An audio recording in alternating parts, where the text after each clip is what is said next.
Isso é língua estranha. Quando você fala isso, você já foi batizado no Espírito Santo. Amém. Vamos dar salva de palmas ao Senhor pela vida dele.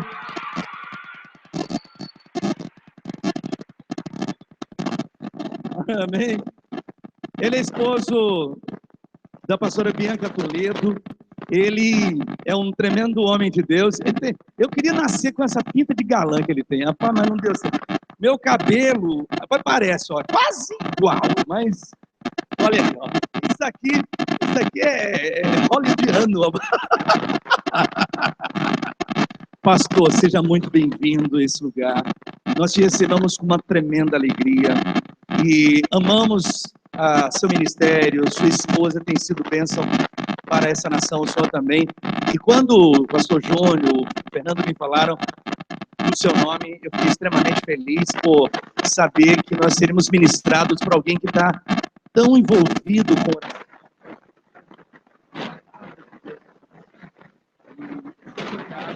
Seja muito bem-vindo, não sei se você já veio para outras vezes. Uma vez, essa é a segunda, e quem toma água da Filadélfia não fica mais... Né? Até com retetel, né? Seja então muito bem-vindo.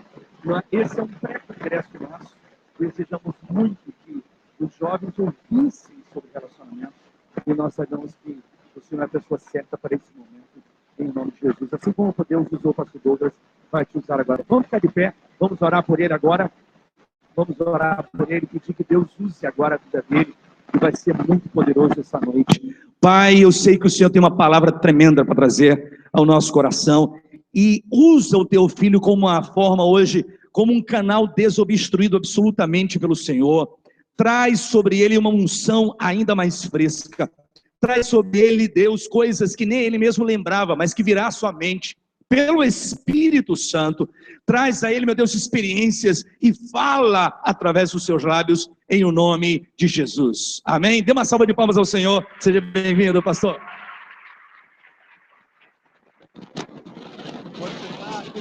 Que alegria!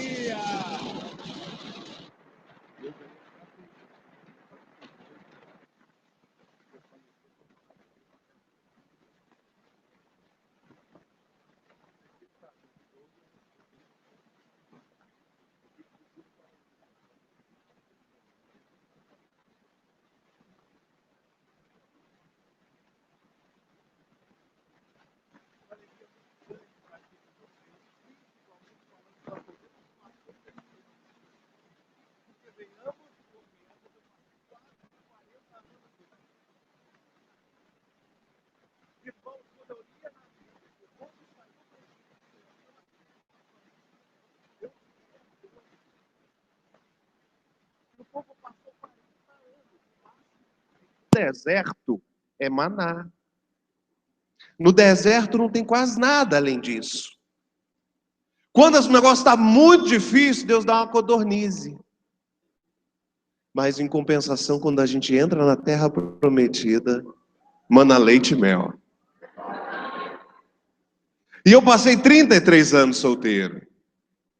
Então, é sangue mesmo. De Jesus. Você chega um momento que você já olha para Deus e fala, por que eu? Tanta gente para o Senhor dividir o castigo.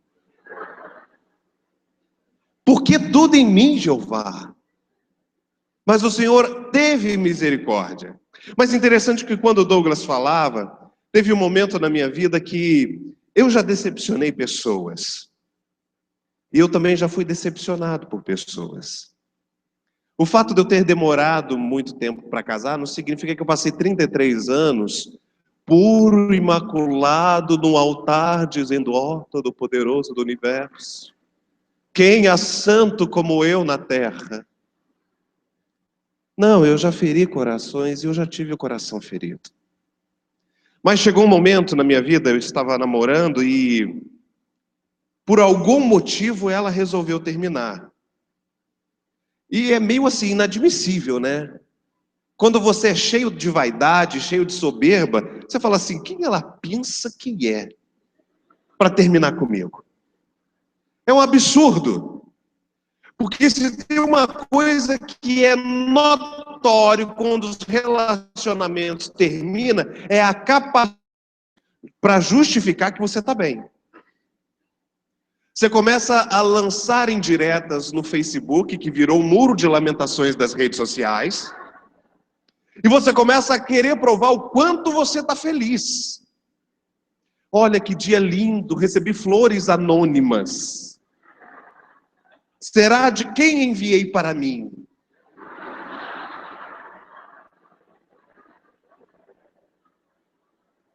É incrível. E chegou uma época na minha vida que eu virei para Deus e falei: Deus, eu não quero mais errar. Não estou afim mais. Não estou aqui para ficar brincando mais. E eu fiz uma oração. Eu falei: Deus, eu abro o meu coração para o Senhor. Se o Senhor quiser abrir o céu, eu estou aqui. Mas eu não vou me desesperar. Eu não vou sair orando por todo mundo, porque existe crente metralhadora dentro da igreja, né?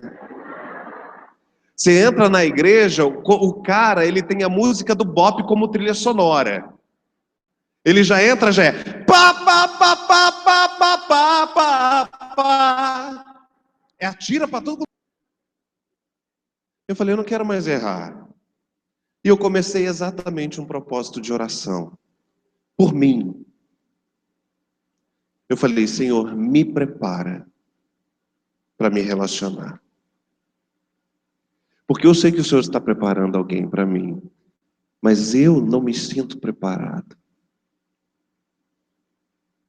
Alguns meses depois, eu estou na internet, escrevendo um artigo para o Eu Escolhi Esperar. E aí eu estou num mistério de Jeová chamado Twitter da época. E vejo uma frase bonita. Eu falo: nossa, que legal. Quem será que escreveu? Aí eu cliquei na fotinha da pessoa. Aí estava uma loura lá do outro lado. Eu falei: já entendi tudo, Deus. Creio que és profeta. Sabe crente quando abre a Bíblia e fala assim: agora é. Foi a mesma coisa. Eu olhei para aquela foto e falei assim: minha esposa, está declarado. Só que eu não sabia se ela era casada, solteira, viúva, divorciada. Não sabia nada, não conhecia nada sobre ela. Eu sabia que ela me seguia no Twitter e eu a seguia no Twitter, mas a gente nunca sequer tinha falado oi nem se encontrado. Eu falei: é minha.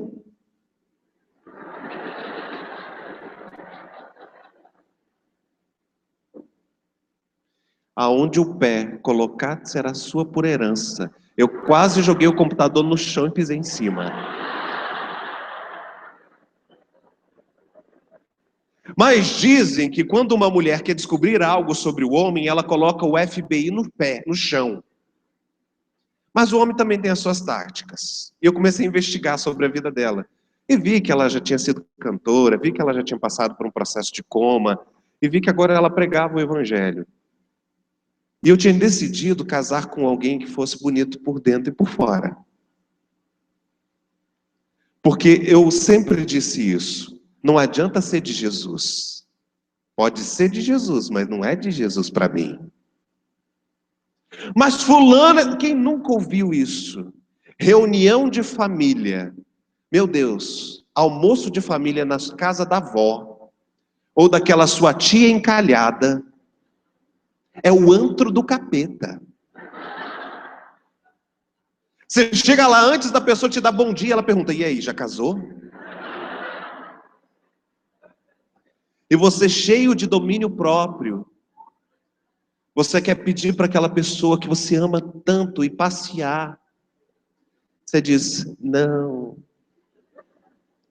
E a pergunta ainda pergunta: pô, aí a pessoa cheia do Espírito, você não sabe qual, ainda pergunta: por quê? Você é tão bonito. Você é tão de Jesus. É, mas ainda não aconteceu. Existe uma obrigação de casar, né? A sociedade cobra para você casar. A família cobra para você casar. A igreja cobra para você casar. O espelho cobra para você casar. Todo mundo cobra. Parece um monte de cobra mesmo. E você fica naquele desespero. Eu preciso casar, querido, relaxa. A única pessoa que não teve opção na vida foi Eva. Ela já nasceu casada. Você tem tempo para curtir a solteirice ainda. Então calma. Nessa noite eu tenho uma palavra para você. Deus quer te preparar primeiro, para depois te unir a alguém. Ele quer transformar o seu coração primeiro. Pitágoras, aquele matemático, dizia que você não pode colocar um doce recém-feito num pote sujo, porque você contamina os dois. Você precisa primeiro limpar o pote, para depois colocar o doce. A mesma coisa é com o nosso coração. Existe uma grande mentira que Satanás coloca na nossa sociedade, que diz que um amor se esquece com um novo amor. Isso é mentira. Não se esquece. Você joga para debaixo do tapete e vai acumulando carências, vai acumulando problemas, vai acumulando traumas, e depois você quer pegar tudo isso e jogar em cima de alguém. E adivinha só, ninguém suporta isso. Existe uma segunda mentira pregada por esse mundo. O tempo cura todas as coisas. O tempo não cura. Quem cura é Deus. E Ele te trouxe aqui para te sarar. E é por isso que eu quero que você abra a sua Bíblia em 2 textos comigo. O primeiro deles está em João 8. Se você trouxe a sua Bíblia no celular, bem feito, quero ver como é que você vai fazer para marcar.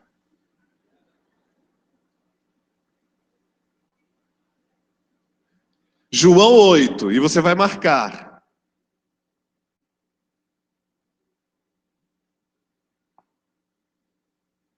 Gente, não sou contra a Bíblia eletrônica não, tá? Eu uso. É porque eu gosto de papel mesmo. Tadinha da árvore.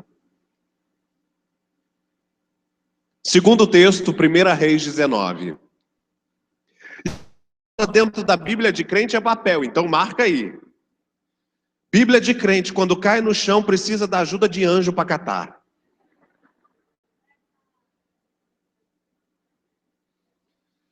O primeiro texto em João 8. Antes eu quero explicar um pouquinho sobre João. Quando João decide falar alguma coisa, você precisa prestar atenção. Dos 12 discípulos, dos 12 apóstolos, Pedro, André, Tiago, João, Filipe, Bartolomeu, Tomé, Mateus, Tiago, Tadeu, Simão e até o infeliz do Judas.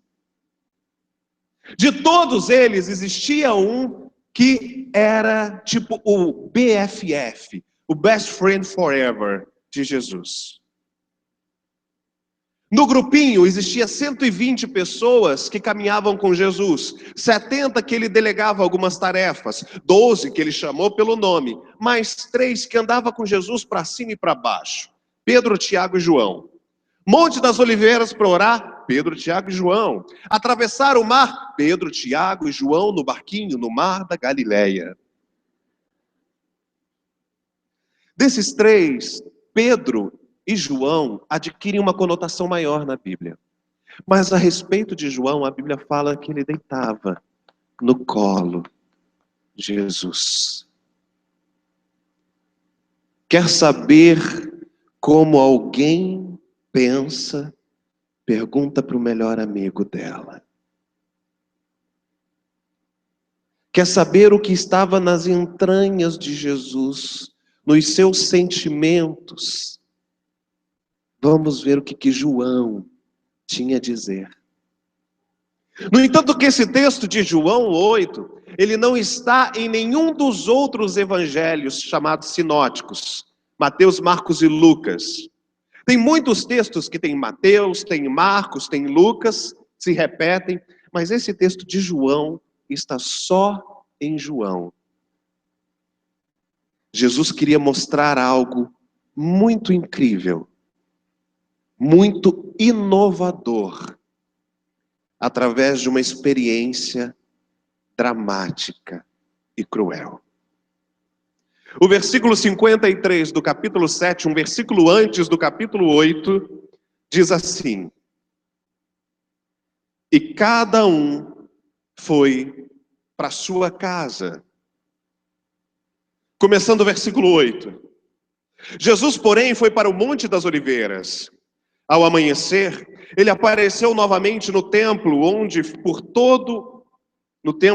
todo o povo se reuniu ao seu redor. E ele se assentou para ensiná-lo.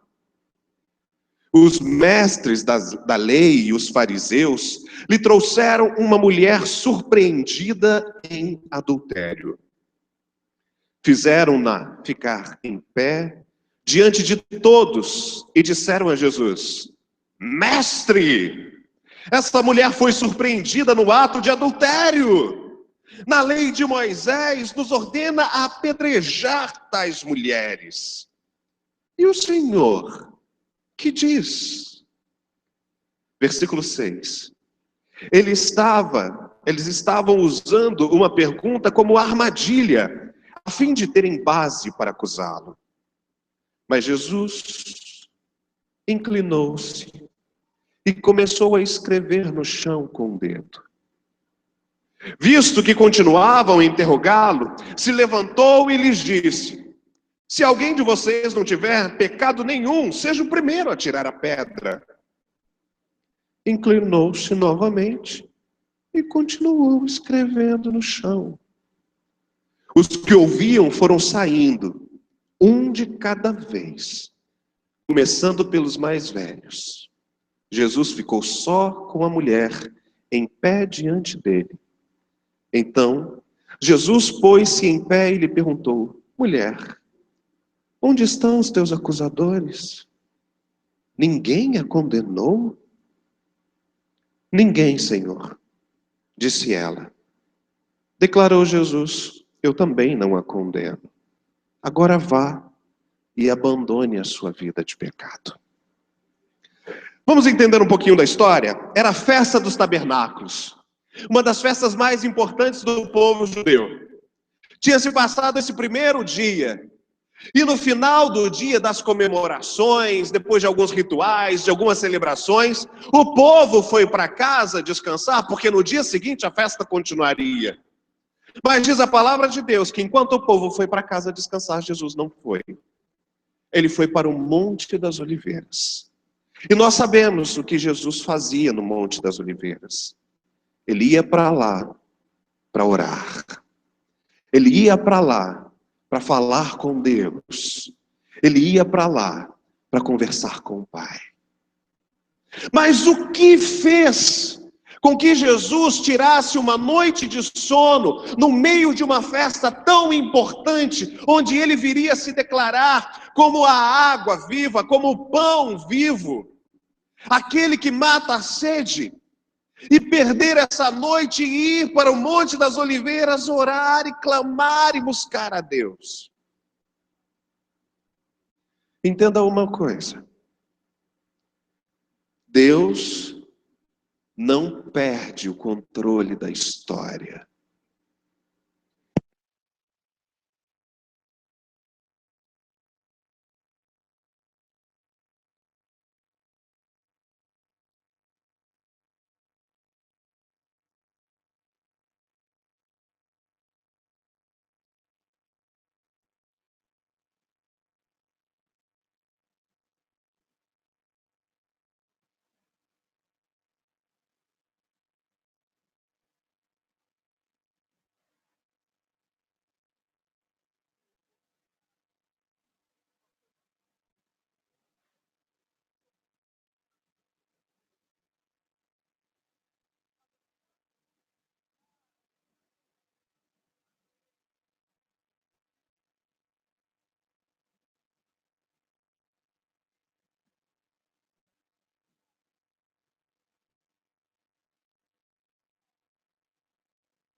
Deus escreveu com o seu dedo nas tábuas da lei e entregou a Moisés. E esse mandamento jamais poderá ser quebrado. Então, Jesus, o que nós vamos fazer com ela? Na realidade, é uma pergunta idiota. Porque eles já tinham capturado, julgado e condenado aquela mulher. A lei era óbvia. Ela deveria ser apedrejada. Então, por que chegaram até ele? Mas o que me chama a atenção na atitude de Jesus, ou na expressão desse texto, não é a atitude e a ação das pessoas, mas a reação de Jesus. Eu não me pareço com Jesus à medida que eu simplesmente ajo como ele. Mas eu me pareço muito mais com Jesus à medida que eu reajo como ele. Nós somos ensinados a agir de uma forma, até no nosso calo. Ah, queridos, quando alguém nos decepciona, você perde a espiritualidade em 3, 2, 1.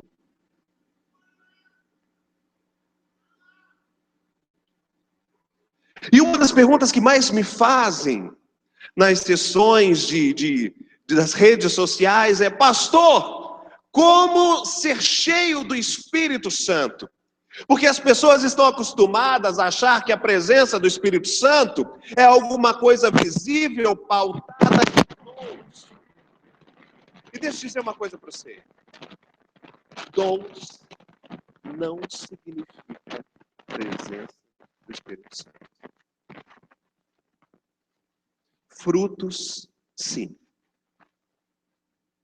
Existem muitas pessoas que fazem inúmeros sinais em nome de Deus e Deus nem sabe quem elas são, entre aspas.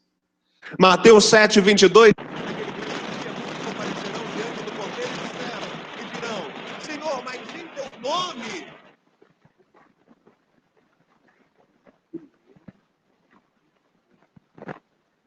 e trouxe para o Senhor uma multidão. Naquele dia, o Senhor olhará para ele e dirá: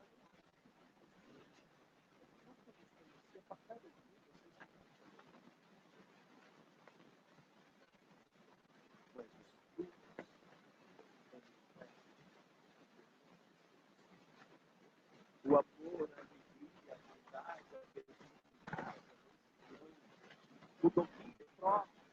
Aquele que mentia e não mente mais, aquele que traía e não trai mais, aquele que xingava e não xinga mais, aquele que brigava e não briga mais, aquele que não levava desaforo para casa e agora leva. Vai com um nó na garganta, engolindo seco. Chega em casa, bebe 2 litros de água, mas não respondeu na hora. Chega em casa e tem oração sincera. Deus sabe, mas eu queria que pega aquela pessoa pela jugular. Se domina contagiado, eu preciso de uma nota certa. Mas você não faz. Você conta para Deus. Se não, domínio próprio. É aquela que você vê falando da sua vida e o que você faz? Quem ela pensa que é aquela... não pode falar desgraçada, então a gente fala desprovida de graça.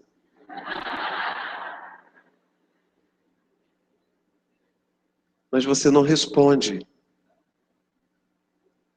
Você vai para casa e ora, sinceramente: Deus, eu queria matar,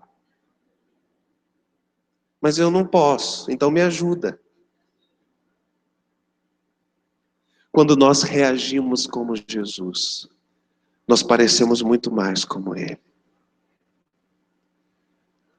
Um monte de gente chega diante de Jesus no meio de um momento único, lança sobre ele uma mulher e fala: Jesus, e aí, o que o senhor vai fazer? Ela foi pega em adultério e é necessário que ela seja apedrejada. O senhor tem alguma coisa a acrescentar? Sabe o que Jesus está fazendo? Jesus está escrevendo no chão com o dedo. E com o dedo no chão continua escrevendo. A situação é tão caótica que Jesus estava na dúvida, numa situação tão complicada como se ele tivesse que escolher entre sabor de chocolate ou baunilha no sorvete. A mulher lançada ao chão, homens gritando, plateia esperando, Jesus escrevendo. Inconformados, porque as pessoas ficam inconformadas quando nós não revidamos as ações delas, quando nós não aceitamos as provocações delas. Elas levantaram ainda mais a voz e disseram: Jesus, como é que é? O senhor não vai fazer nada? E diz então a palavra de Deus que Jesus se levanta e diz: faz o seguinte, aquele que não tem pecado, taca a pedra. Na realidade, a palavra original para aquele que não tem pecado no grego é aquele que é incapaz de pecar.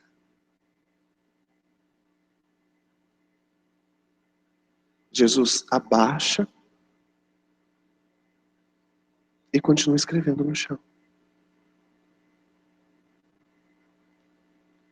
De repente, dos mais velhos começam a se retirar um a um.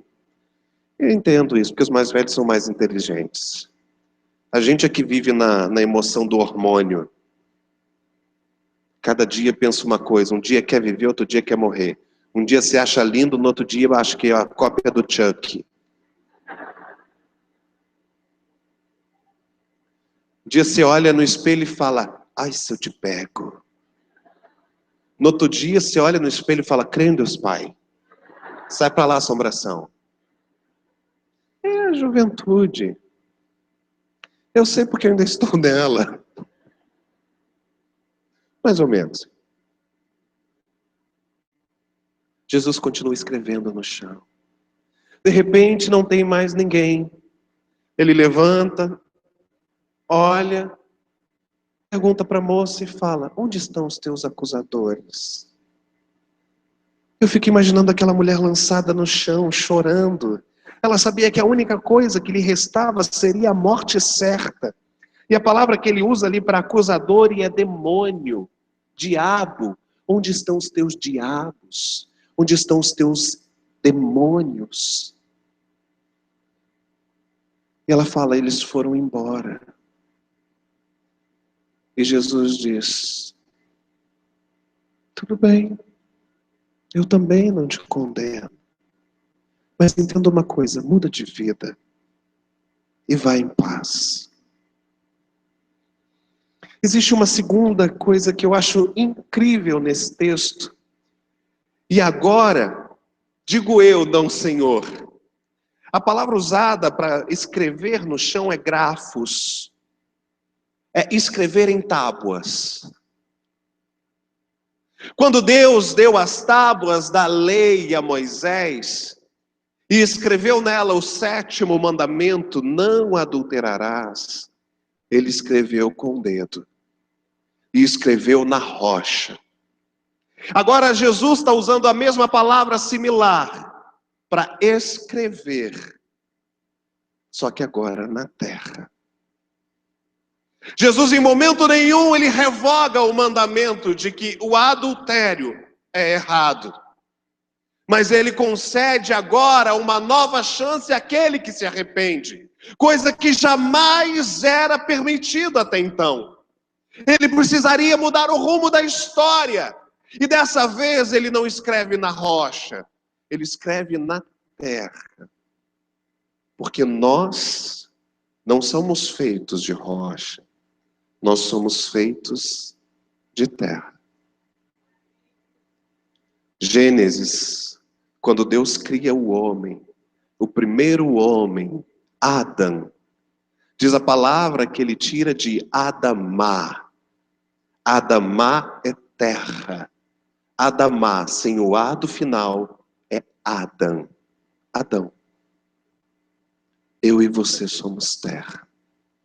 E Jesus começa agora a escrever nos nossos corações a segunda chance quando há arrependimento.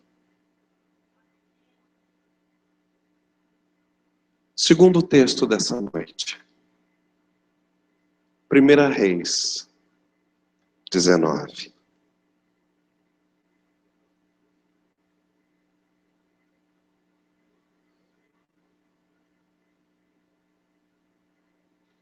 Primeira Reis 19, ele continua a história do maior profeta que já pisou na face da terra.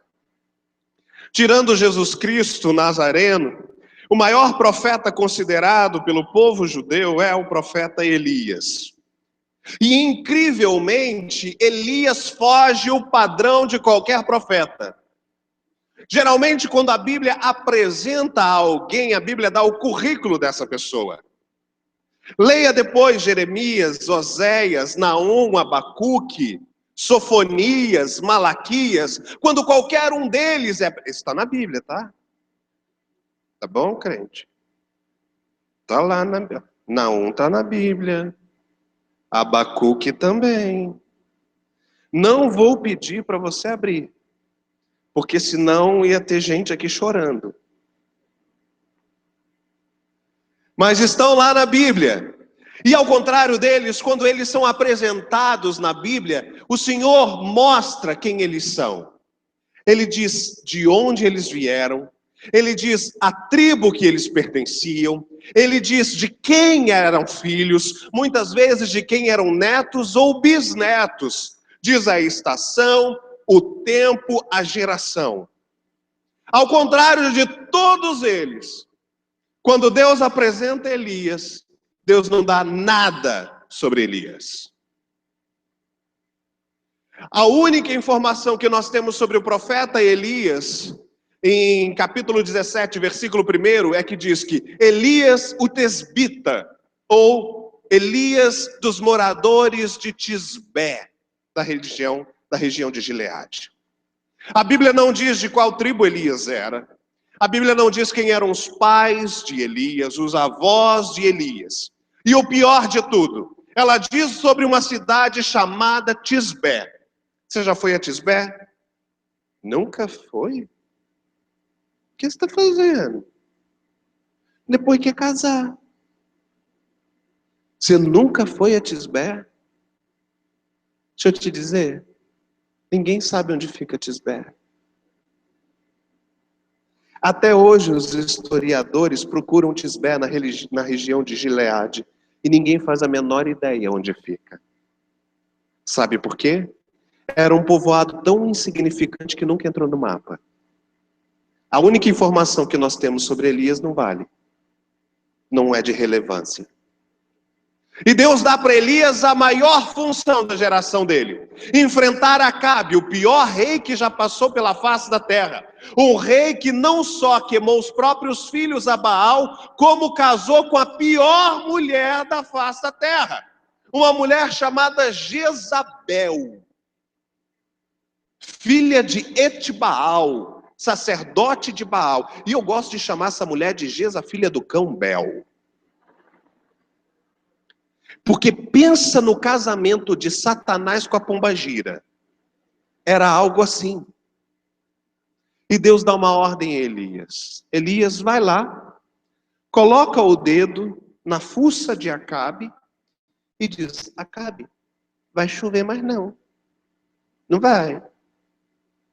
Só que Acabe era adorador de Baal, o deus da chuva e da tempestade, das colheitas. E Elias fala: vai chover não. Incrivelmente, Elias sai da presença de Acabe vivo. Ninguém consegue entender por quê. Eu acho que Acabe deve ter achado que ele era doido. Elias sai, Deus manda Elias se esconder num lugar chamado Querite. Vou passar essa história bem rapidinho para você entender. Querite significa moer, moldar, podar, amassar, triturar. Elias tinha acabado de ser usado por Deus. E agora Deus falou: eu quero te moer, eu quero te moldar, eu quero te triturar. Passam-se alguns anos, não cai uma gota de água sobre a terra. Aquele homem desconhecido se torna o homem mais procurado da face da terra, a ponto de Acabe ir de reino em reino, invadindo cidade por cidade, dizendo que se Elias fosse encontrado, ele capturaria aquele rei e faria aquele estado como escravo. Diz a palavra de Deus no capítulo seguinte, no capítulo 18, antes desse que nós vamos ler, o 19, que não houve lugar na terra conhecida que Acabe não tenha mandado os seus soldados atrás de Elias. Um homem até então desconhecido se transforma no top 5 da perseguição do FBI da época. Mas Elias estava no centro da vontade de Deus, sendo moído e esmagado, bebendo da água que brotava da terra, mas a água secou. Estar no centro da vontade de Deus não significa que tudo vá bem. Senhor, por que eu ainda não desencalhei? Você está doido para cantar aquela música? Chegou a minha vez, chegou a minha hora, é tempo de vencer, é tempo de vitória. Mas por enquanto você só canta: move as águas, Senhor, move as águas. Eu estou fazendo tudo certinho. Por que as coisas não dão certo? Por que as coisas não acontecem? Estar no centro da vontade de Deus não significa que tudo vá bem. Davi estava no centro da vontade de Deus, e ele diz: ainda que eu ande pelo vale da sombra da morte, vale de sombra e de morte, não temerei mal nenhum. Mas ele não teme, não é porque ele não tem medo do vale, nem da sombra e nem da morte. Ele não teme porque tu estás comigo. E a tua vara que me corrige, o teu cajado que me traz para perto, ambos me consolam. Elias estava no centro da vontade de Deus e a água secou. Agora o Senhor aparece mais uma vez para Elias. E eu fico imaginando Elias: aleluia! É agora! Eu vou romper, eu vou vencer. Quem me viu passar na prova e não me ajudou. Xanamaias Gospel. Quando me vir na bênção, beijinho no ombro, vai se arrepender. O Senhor aparece para Elias e diz: Elias, eis que te trago notícias. E Elias: é agora. Vem, Jeová. O Senhor fala: sai de Querite. Ele: tudo que eu queria ouvir. Mas vai para Sarepta. Não. Sabe o que significa Sarepta? Fornalha. Elias já tinha sido moído, agora Deus queria fritar ele. Sabe o que eu lembrei da parábola do oleiro de Jeremias? Uma vez o vaso quebrou, o vaso de barro. E o Senhor disse: desce à casa do oleiro. Chegando lá, o oleiro esmiuçou o vaso de barro e começou a refazê-lo. Mas o oleiro sabe que se ele refizer o vaso de barro e deixar esse vaso sozinho secar, ele vai trincar de novo e vai quebrar de novo. O oleiro não apenas tem que esmiuçar o barro e refazê-lo, tem que queritear o barro e refazê-lo. Ele sabe que ele precisa pegar esse vaso e colocar no forno, porque depois que o fogo tem contato com o barro, ele se liga de uma forma tal que ele nunca mais se rompe. Ele está te sarapteando, Porque primeiro Deus quer trabalhar em você, para depois trabalhar através de você. Elias precisou passar por isso, para fazer aquilo que Deus queria que ele fizesse. Logo em seguida, você sabe, existe aquela reunião no Monte Carmelo, onde Elias desafia os inimigos e cai fogo do céu. Mas logo em seguida, Elias entra numa depressão muito grande. E a Bíblia diz, no final do capítulo 18, no início do 19, que Elias olha para Deus e diz assim: Pai, Senhor, eu vou morrer um dia, por favor, que seja agora. Você já teve um momento de tristeza, de questionar para Deus por que você está vivo? Você já teve um momento de tristeza tão grande que você falou: Deus, por favor, me leva. Eu não quero mais continuar aqui, eu não tenho mais motivo para continuar aqui. E engraçado que quando a gente está em depressão, a gente tem sono e quer se esconder, mas a gente continua comendo. O anjo bate no ombro de Elias, fala: tem pão aí, come. Elias come e volta a dormir. Mais uma vez o anjo bate no ombro de Elias e fala: tem um pãozinho quentinho aí, come.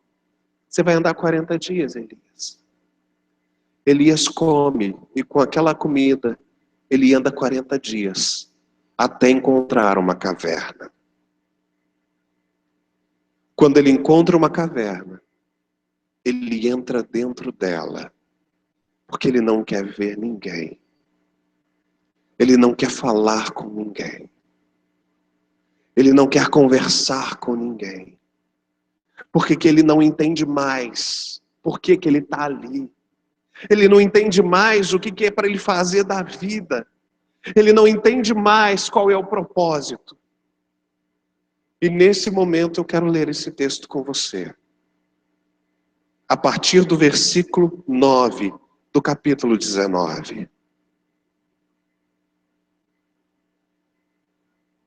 E diz assim: ali entrou na caverna onde passou a noite. E eis que veio a palavra do Senhor dizendo: o que você faz aqui, Elias? Só uma pausa. Pergunta se não... Pensa comigo se não tem pergunta mais besta do que essa. Deus está olhando para Elias, aparece para Elias e vira para Elias e fala: Elias, o que você está fazendo aqui? Como assim? Como assim? O que eu estou fazendo aqui? Ele não é Deus? Ele não sabe? Não sabe? Então para que ele perguntou? Agora me diz, se Deus sabe de tudo, para que você ora? Você ora para contar alguma novidade para ele? Ele já sabe. Você ora para gerar relacionamento. Você ora para ter a sua vontade alinhada à vontade de Deus. Para que o coração de Deus mude de acordo com o seu coração, mas que o seu coração mude de acordo com o coração de Deus. O Senhor aparece para Elias e fala: Elias, o que você está fazendo aqui? E olha como Elias responde revoltado da vida. Então no versículo 10 ele respondeu: eu tenho sido muito zeloso pelo Senhor, Deus dos exércitos. Os israelitas rejeitaram a tua aliança, quebraram os teus altares, mataram os teus profetas à espada. Eu sou o único que sobrou e agora também querem me matar. Ela vai dizer que tu nunca respondeu, revoltado. Atira a primeira pedra, vai. Vai dizer que você nunca virou para Deus e falou: o que está acontecendo? Minha irmã casou, meu primo casou, minha tia casou, até aquela infeliz horrenda parecendo o Corcunda de Notre Dame casou, e eu continuo aqui encalhado. Senhor, eu até sou jeitoso, eu sou ajeitadinho, o que acontece? Que o negócio não anda. Só porque quando eu conheço alguém, depois de eu dar bom dia para a pessoa, eu digo: eu te amo, quero casar com você e ter 3 filhos.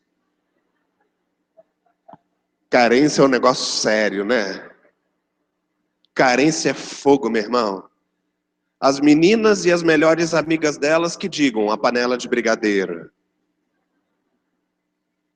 Vê a menina comendo chocolate falando: eu sou chocólatra. Você fala: Deus está falando. Carência é um negócio, carência emburrece. Carência faz você diminuir o seu padrão de escolha bíblica para aceitar qualquer coisa, porque você está precisando provar para você e provar para os outros que você não é um fracasso.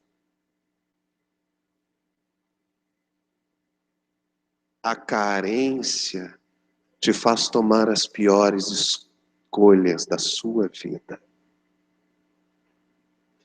Não vá à padaria ou ao supermercado quando você estiver com fome. É uma regra básica. Você vai comprar qualquer coisa porque você está com fome. Não escolha quando você estiver desesperado, quando você estiver carente, que você vai aceitar qualquer coisa. Elias revoltado, vira para Deus e fala: só sobrei eu! Deus então vira para Elias e fala: Elias, faz o seguinte, calma. Vem aqui para fora da caverna, que eu quero conversar com você. Sai do teu lugar de descanso. Sai do teu lugar de ostracismo, de conveniência. Vem aqui para fora. Vem para a luz, que eu quero conversar com você. E agora acontece nesse momento um dos shows pirotécnicos mais incríveis da Bíblia. E nenhuma queima de fogos, como a de Copacabana ou de qualquer parte do mundo, se compara com o que vai acontecer agora. Deus inventou os efeitos especiais. Olha o que vai acontecer nesse momento. Versículo 11. O Senhor lhe disse: saia e fique aqui no monte, na presença do Senhor, pois o Senhor vai falar. Então, um vento fortíssimo que separou os montes, esmigalhou as rochas diante do Senhor. Mas o Senhor não estava no vento. Depois do vento, houve um terremoto, mas o Senhor não estava no terremoto. Depois do terremoto, houve um fogo, mas o Senhor não estava nele. E depois do fogo, houve um sussurro, como uma brisa suave.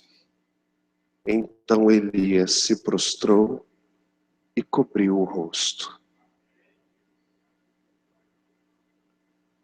Deixa eu te dizer uma coisa. Cadê o pianista para eu ficar espiritual também? Deixa eu te dizer uma coisa. Não, eles não vão me ver lá atrás. Muitas vezes, nós queremos ver Deus. E Deus quer se apresentar para a gente de uma forma muito diferente. Diz a palavra de Deus que o Senhor chega, Elias está no monte do lado de fora da caverna. E então veio um terremoto. E ele pegou as montanhas para a qual Elias estava olhando e dividiu as montanhas no meio. Você consegue imaginar isso? Você mora perto de alguma montanha? Já viu algum morro? Você consegue imaginar no meio de sofrimento Deus virando e falando: eu quero falar contigo. E de repente você coloca o rosto na janela, aquele monte se sacode de uma forma tal que ele vira 2. E as rochas que iriam cair sobre aquele monte vão despedaçando e virando pó à medida que ela rola. Você fala: uau! Deus vai falar comigo. Mas Deus não fala contigo. Então há um terremoto. Não agora mais os montes se estremecem, mas o chão que você está se estremece. E você começa a ficar tonto, se apoia e fala: agora eu perdi o equilíbrio, eu perdi o chão. Deus vai falar comigo. Mas Deus não estava no terremoto. Então vem fogo de todos os lados. Eu não sei como deve ser ver fogo de um lado para o outro. Talvez uma explosão vulcânica. Mas Deus não estava ali. Nesse momento vem um sussurro, uma brisa suave. E Elias se lança ao chão, se prostra, pois o Senhor estava no sussurro. Sabe por quê? Talvez um terremoto, talvez não, com certeza. Um terremoto que abala uma cidade, ele pode ser sentido do outro lado da cidade. Uma tempestade, um furacão, você vê a quilômetros. Montes em erupções, você pode contemplar à distância. E às vezes afeta até outras nações. Mas o sussurro só ouve quem está perto. Deus estava dizendo para Elias: Elias, eu estou aqui. Eu nunca saí de perto. Eu nunca te deixei. Na realidade, você precisa entender que o silêncio é uma dádiva.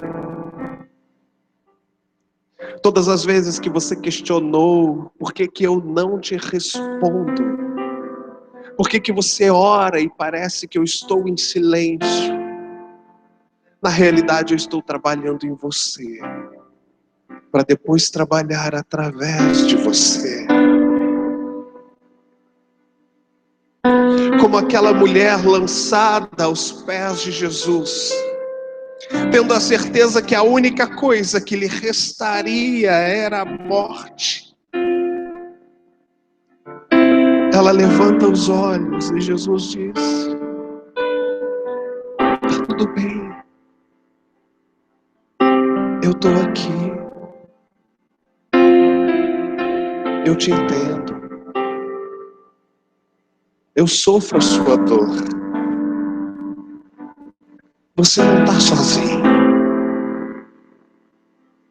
Mas Senhor, não existe possibilidade de restauração para mim. O Senhor não sabe o que eu já fiz, o Senhor não sabe o que eu já cometi. O Senhor não sabe para quem eu já me entreguei. A palavra de Deus diz que aquela mulher era adúltera. Eu quero te lembrar o que significa adulterar. Nós, quando pensamos na palavra adulterar, a gente pensa em alguém casado pulando a cerca. Mas eu estou andando de carro, de repente eu paro num posto de gasolina. E eu não posso abastecer porque aquela gasolina está adulterada. Eu entendi. Aquela gasolina pulou a cerca e teve um caso com álcool. Foi isso que aconteceu? Não. Aquela gasolina fugiu o original pelo que ela foi criada. Todas as vezes que nós fugimos do original de Deus para as nossas vidas, nós estamos adulterados. Somos como aquela mulher lançada ao chão pelos nossos acusadores, dizendo: você não vai vencer, você não vai conseguir, você não vai romper, você não nasceu para ser feliz, você vai dar errado. A sua mãe deu errado, o seu avô deu errado, o seu irmão deu errado. Você vai dar errado. Você é fruto de divórcio. Você vai se divorciar. Os teus acusadores estão te lançando, dizendo que você está adulterado, e você olha para dentro de si e você fala: realmente, eu estou adulterado, porque eu fiz tantas coisas erradas que não deveriam fazer, e eu não mereço perdão, eu mereço a morte.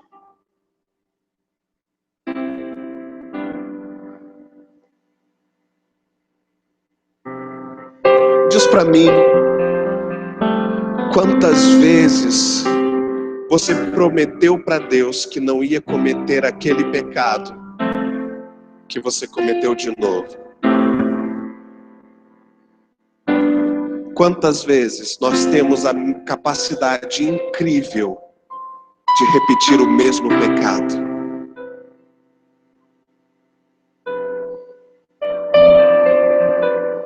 E quando alguém te confronta, quando os teus acusadores, as vozes externas, soam nos teus ouvidos, elas dizem: você não merece. E sabe o que você diz? Eu não mereço. Jesus naquele dia passou uma noite orando para dizer para aquela mulher: eu não te condeno. Eu quero a tua cura. Eu quero a tua restauração. Eu quero que você seja livre. Não importa o teu passado. Vá. Seja feliz. Não peques mais. Mas existe um segredo para ouvir a voz de Deus.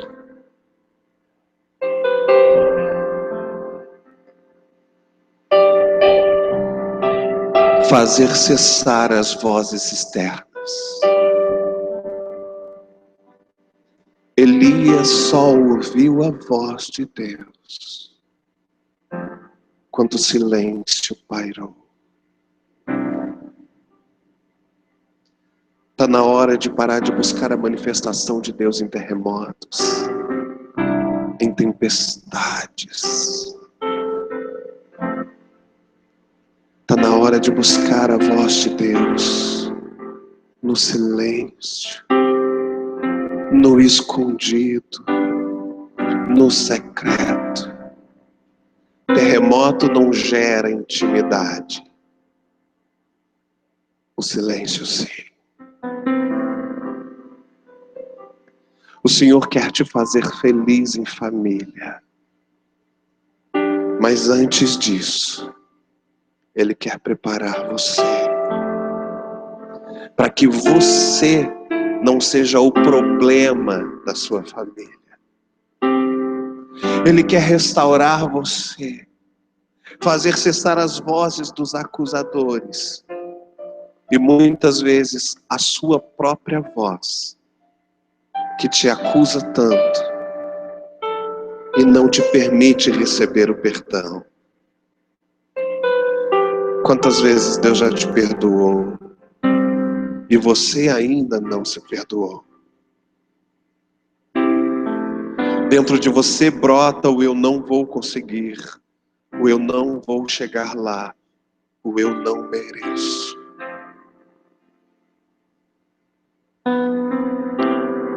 Você se considera fraco, pó, miserável? Glória a Deus pela sua vida. Porque na sua fraqueza, Ele mostra a força dele.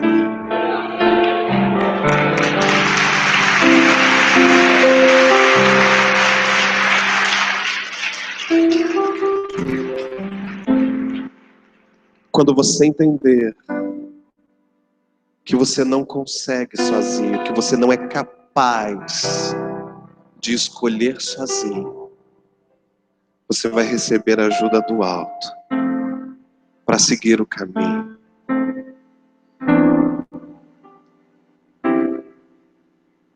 Hoje o Senhor quer primeiro trabalhar em você, para depois trabalhar através de você. Feche os seus olhos.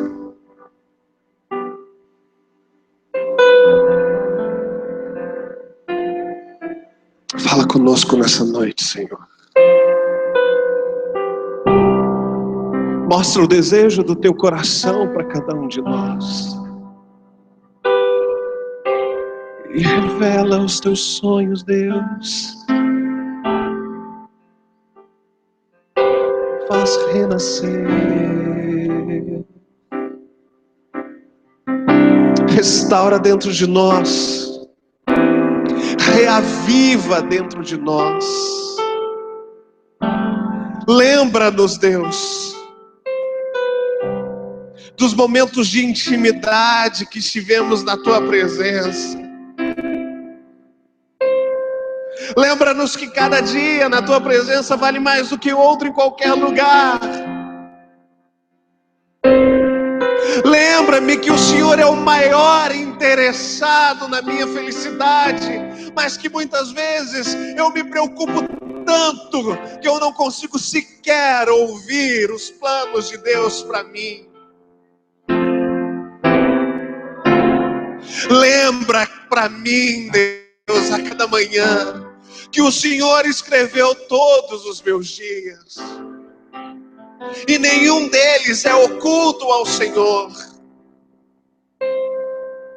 Para onde fugirei da tua presença? Para onde me ausentarei da tua face? Se subo aos céus, lá estás. Se faço a minha cama no mais profundo abismo, lá estás também. Se tomo as asas da alvorada e me detenho nos confins dos mares, ainda assim me haverá de guiar a tua mão e a tua destra me susterá. Se digo com efeito as trevas me encobrirão, Senhor, a tua luz é tão grande que as trevas ao Senhor é como o sol do meio-dia.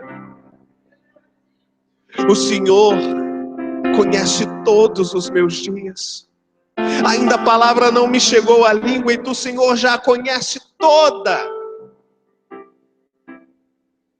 Tu me viste quando eu ainda era um feto na barriga da minha mãe e escreveu e determinou cada um dos meus dias, quando nenhum deles havia ainda.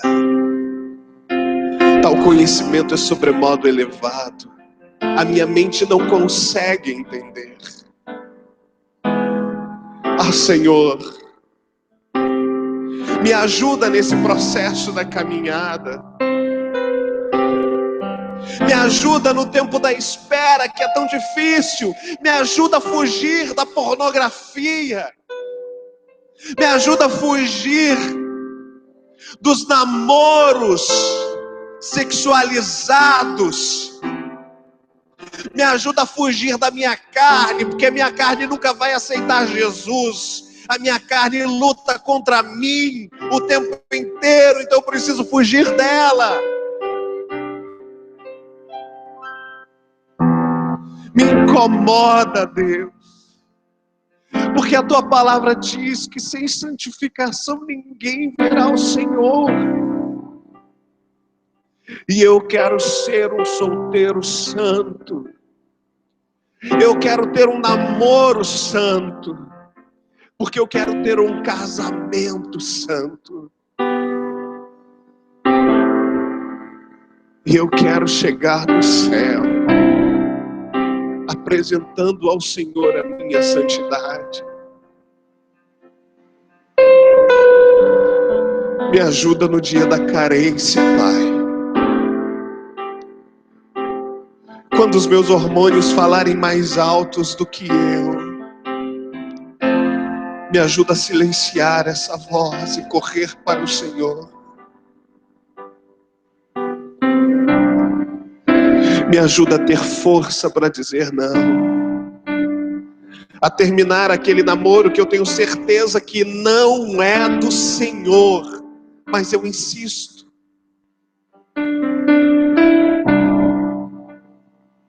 Me ajuda a parar de seduzir as pessoas, a flertar com todo mundo, para me sentir especial, para me sentir melhor, aceito. Me ajuda, porque o Senhor não me fez para ser assim. O Senhor me formou cada pedacinho. E por mais que eu ache que eu estou esquecido, o Senhor não esqueceu.